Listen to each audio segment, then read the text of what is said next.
Hello everyone, let's try to solve this question together. So a point of care cord blood gas is obtained post-delivery.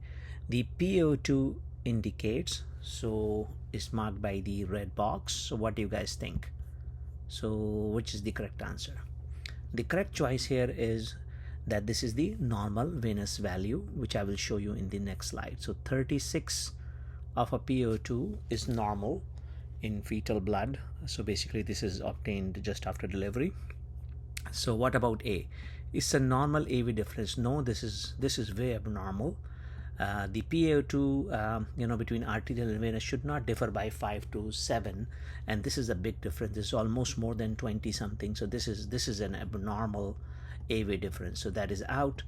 Normal arterial value, as I said, that 8.1 is very low. This should not be that low, and it is reflected by the pH as well.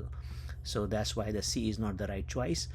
Air bubble is present in the specimen. If an air bubble is present in the specimen, the PO2 will be higher and would be around 40, 50, somewhere there.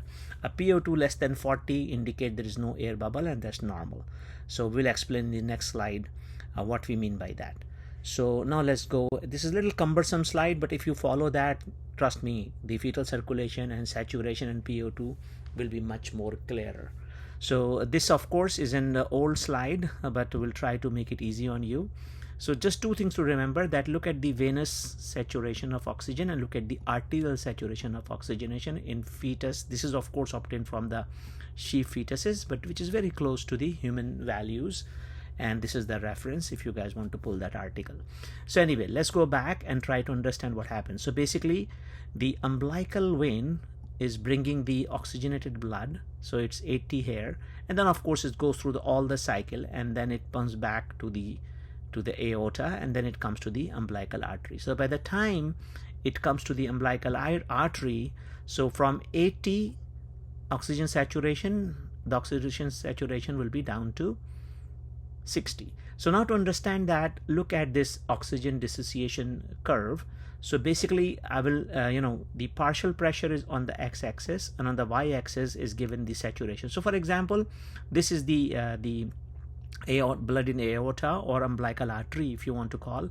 So see, this is 60 saturation, which corresponds roughly to around 25, and if you go with the umbilical venous, which is around 80, it corresponds somewhere to around 30.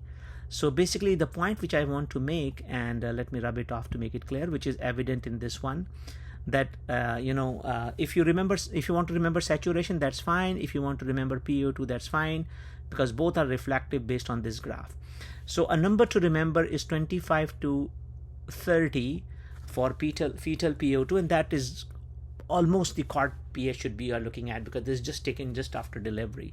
So that should reflect fetal part, and especially the arterial side. So anyway, so now you better understand that what the question was asking. So in the question, the PO2 on the venous side was above 30, so that was normal, and on arterial side it was only 8, so that was way abnormal. So again, this is a very nice slide to understand, and this also shows that how oxygen saturation goes down during the circulation. If you want to really look at it carefully, pause the slide and look at it. It's self-explanatory.